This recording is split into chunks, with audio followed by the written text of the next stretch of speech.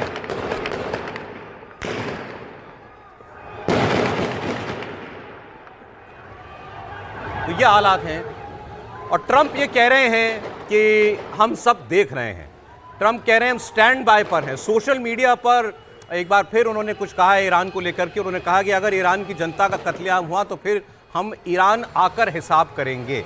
अच्छा, जो वहाँ उन्होंने कर दिया मादुरो के साथ, और ईरान के ऊपर तो पहले भी हमला कर चुके हैं, तो अब ट्रंप की बात को यूं ही हम ऐसा नहीं कह सकते कि यूं ही लिख रहे हैं, यूं ही कह रहे हैं। सर क्या ईरान से क्या खबर है? देखिए, ईरान की जो सूरत हाल है वो बहुत ही पेचीदा और बहुत ही भयानक है, लेकिन उसमें जो अमेरिका और खासतौर से डोनाल्ड ट्रंप का जो व्यक्तित्व जो बयान आ रहे हैं वो उसमें आग में घी डालने का काम करेंगे। देखिए, अमेरिका वहाँ से जोग्राफिकली भौगोलिक रूप से आप देखिए बहुत दूर है और वहाँ पर कोई भी वो ग्राउंड एक्टिविटी नहीं कर सकती। अगर वो खुमैनी को या किसी को वहाँ की बड़ी शख्सियत को पकड़ के ले भी जाते हैं तो वहाँ 9 करोड़ की जनता की समस्याओं का समाधान नहीं है।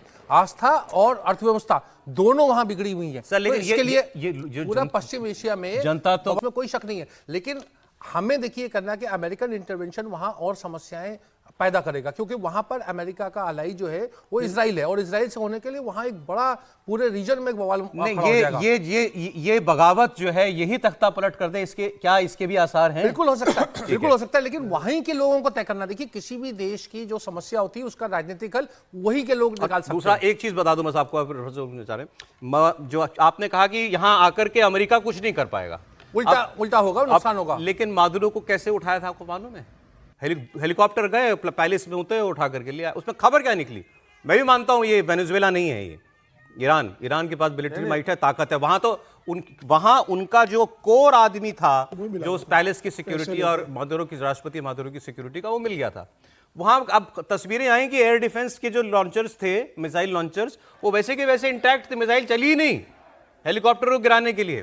तो एक तरीका यह कि जनता कुछ कर दे, दूसरा यह है कि आयतुल्लाह रिजीम के अंदर से एक ऐसी बगावत खड़ी हो जाए, जैसा कुछ लोग क्लेम कर रहे हैं कि वहां पर भी वहां की सेना ने अब गोली चलाने से मना कर दिया कि हम मारेंगे नहीं, या इन्हीं के साथ कई लोग मिल गए, या फिर वो विद्रोह कर दे। ये दो ही सूरतें बनती हैं, तभी वहां पर एक रेवोल्यूशन आप कहिए तो वो आ सकता है। आप बोले सर। देखिए, इसमें कोई दो राय नहीं है कि ईरान जो है वो वेनेजुएला नहीं है, लेकिन वेनेजुएला की भी शक्ति जो है वो 6 लाख वहाँ पर आर्म पर्सनल थे। ऐसा नहीं था कि कोई 2000 और 10,000 और 15,000 जैसा कि हम यूरोप के कुछ कंट्री में देखते हैं कि जहाँ पर हज़ारों के और लाखों के, 1 आध लाख की संख्या में उनके आर्म फोर्सेस हो। ऐसा नहीं था, वेनेजुएला के अंदर भी 6 लाख के आर्म फोर्सेस थे। दूसरी बात हमारे लिए ज़्यादा दिक्कत यह है कि यह एक शिया कंट्री है और शिया कंट्री चारों ओर से सुन्नी कंट्रियों से घिरा हुआ है। सुन्नी लोग, चाहे वो कतर हो, चाहे सऊदी अरब हो, चाहे यूएई हो, चाहे बाकी अन्य कंट्री, कोई भी इसको नहीं लाइक करता है। और ये बात भी एक सच्चाई है कि हमास को यदि छोड़ दें तो शिया लोग कहीं भी दुनिया में टेररिज्म में शामिल नहीं है। इस्लामिक टेररिज्म जो है वो सुन्नी इस्लाम कल्ट का हिस्सा है, शिया इस्लाम कल्ट का हिस्सा नहीं है। वो लिटरली लिबरल और मॉडरेट होते हैं। इस्लामिक क्रांति जो ईरान के अंदर हुई, वहाँ के बाद जरूर कट्टरता आई है। हमारे लिए मुश्किल क्या है कि ईरान एक हमारा एक मित्र देश के तौर पर है। आज जो है वो पाकिस्तान, हम तो आपकी बात कर ही नहीं रहे। हाँ। हम तो ये कह रहे हैं कि वहाँ के लोग क्या कर लेंगे, ये काम सवाल ये है। हाँ। नहीं, वहाँ अमेरिका के इंटरवेंशन से हमारे हितों को नुकसान होगा। मैं ये नहीं, एक तो ये है कि ईरान हमारा मित्र राष्ट्र है, वहाँ के लोग हमें पसंद करते हैं, हम भी उनको पसंद करते हैं, लेकिन किस काम के? उसके ऊपर इतने सैंक्शन लगे हैं कि हम ना ईरान से ट्रेड कर सकते हैं, ना तेल ले सकते हैं। तो पहली बात तो वहाँ डेमोक्रेटिक जो भी होना है प्रोसेस होना ही चाहिए, और अगर अमेरिका का हस्तक्षेप भी है तो भी कोई दिक्कत नहीं। बात राजा ने भी ये बोला है कि मैं राजशाही नहीं लाने आ रहा हूं, साफ मना डेमोक्रेसी के लिए। रजा शाह पहलवी ने कहा कि हम मोनार्की के पक्ष में नहीं। दूसरा, जब हम ये कह रहे हैं तो अब हम अपने घर की जरा बात कर लें। अरे कहाँ चले गए भाई वो वामपंथी लड़के लड़कियां जो दुनिया के किसी भी हिस्से में क्रांति को छोटा सा भी रहता था गाजा तक पे इतनी बड़ी क्रांति हो रही है। ईरानियन रेवोल्यूशन आज दुनिया में लोगों को दिखा रहा है। वहां की लड़कियां खामेनेई की फोटो सिगरेट से जला दे रही हैं। वो फोटो वो सब नहीं हो रहा है। वो फोटो नहीं कनाडा की एक है, नहीं है, 2002 ना ना ना, यहाँ की फोटोज बहुत सी हैं, यहाँ की ईरान की फोटो बहुत सी आई हुई हैं।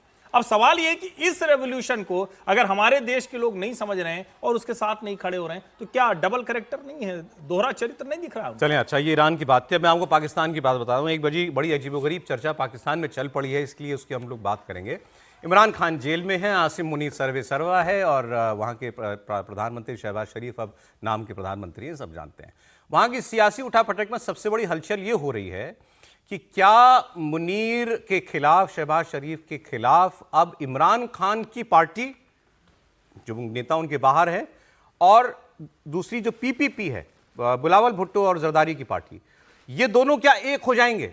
इसकी वजह, ये बात चर्चा हुई शुरू कहां से? इसकी वजह ये हुई, आपको मालूम है कि इनके इमरान खान की पार्टी के जो बाहर सबसे बड़े नेता बचे हैं वो सुहेल आफरीदी, जो खैबर पख्तूनख्वा के मुख्यमंत्री हैं। इन्होंने कहा कि मैं आ रहा हूं मार्च करने के लिए। देश भर में आह्वान भी किया था इमरान खान ने लोगों से कि बाहर निकलो। तो ये जब लाहौर पहुंचे, यानी पंजाब वहाँ के प्रोविंस पहुंचे जहाँ पर नवाज शरीफ की पार्टी की सत्ता है, तो वहाँ पर इनका खूब विरोध हुआ। इनको बस इन्हीं को नहीं पकड़ लिया, बाकी इनके आसपास जितने लोग थे सबको पकड़ के गिरफ्तार कर लिया गया। असेंबली में इनके साथ धक्का मुक्की हो गई। अब ये पहुंचे सिंध, जहां पर पीपीपी यानी जरदारी और भुट्टो की पार्टी की सरकार है, तो वहां इनका बाहें खोल के स्वागत हुआ।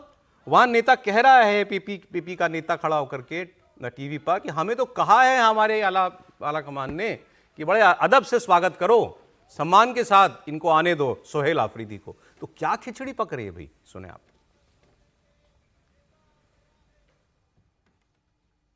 भाई क्या गजब की बात हो रही है ये सर, समीर जी।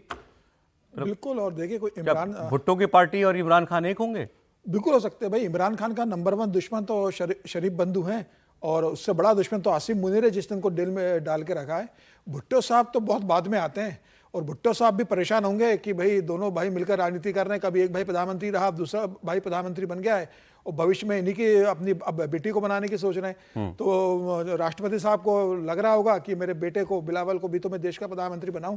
तो क्या भविष्य की कोई राजनीति में से खिचड़ी पक रही है कि बिलावल को प्रधानमंत्री बनाने के लिए एक गठबंधन होने वाला हो आपस में मिलके? तो मुझे लग रहा है कि इमरान खान को हो सकता है कि समर्थन दे, लेकिन अभी सबसे बड़ी ताकत तो वह आसिम मुनीर है। आसिम मुनीर ये देख रहे होंगे कि किस तरीके से इमरान खान की पार्टी का स्वागत किया जा रहा है बिलावल भुट्टो की पार्टी के लोगों द्वारा। तो ये नॉर्मल सी बात है। सर देखिए, समीर जी इसको बड़ा मतलब उसका समर्थन कर रहे हैं, क्योंकि इनके गृह राज्य महाराष्ट्र में ऐसी घटनाएं हो चुकी हैं जहां कांग्रेस और भाजपा पार्षद मिल गए मेयर बनने के लिए। तो वो जो है, तो अनोनी को ये होनी बता रहे हैं, इनकी खुशी जायज है। नहीं वहां, लेकिन वो तो आपने उन्हीं की टीवी पे सुना ना, कि वो कह रहे हैं हमारा ग्रैंड वेलकम की तैयारी हो रही है वहां सिंध में। है, आपने कठपुतली का खेल देखो, कठपुतली का खेल चल रहा है और इसके पीछे सेना मुनीर जो है वो सब वो हो रहा है। वहां का राजनीतिक एक्टिविटी उस तरह की नहीं होती कि जैसे यहाँ पर हुआ, जो महाराष्ट्र में जो घटना हुई उसमें कांग्रेस भाजपा दोनों ने नोटिस दिया। ट्रेडिशनल राइवल तो शरीफ एंड भुट्टो ही है ना,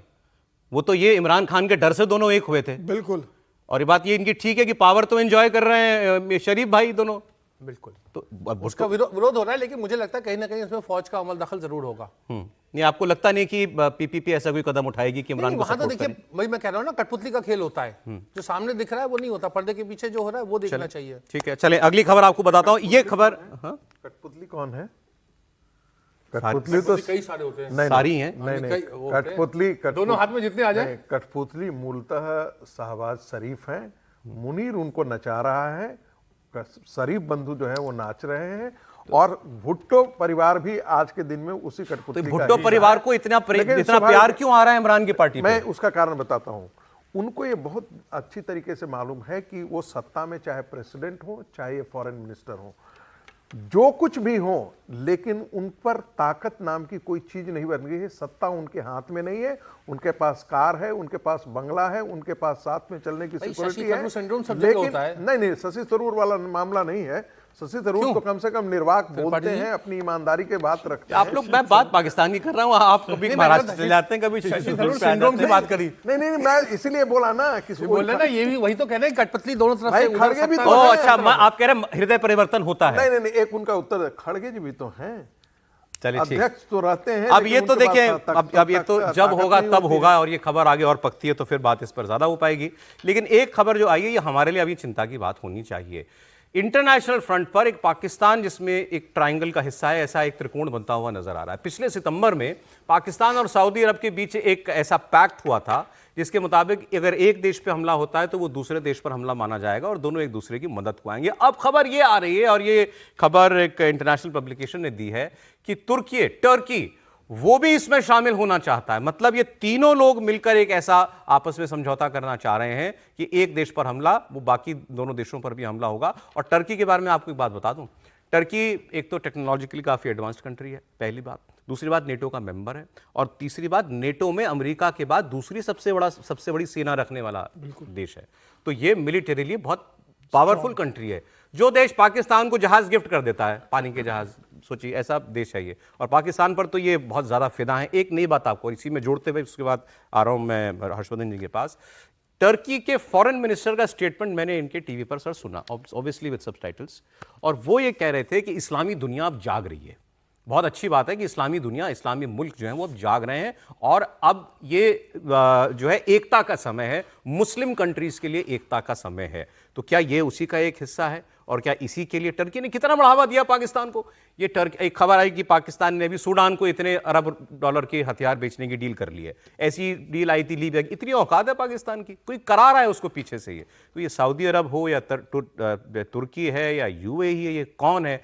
और क्या जो बात तुर्की के फॉरेन मिनिस्टर ने कही कि अब इस्लामिक कंट्री एक हों, ये समय आ गया है, इसकी बात हम लोग करेंगे। लेकिन ये पैक्ट, अगर ये तीन देश एक हो गए, पाकिस्तान, तुर्की और इसके अलावा सऊदी अरब, तो बताइए भारत के लिए कि ये इसकी क्या वो है?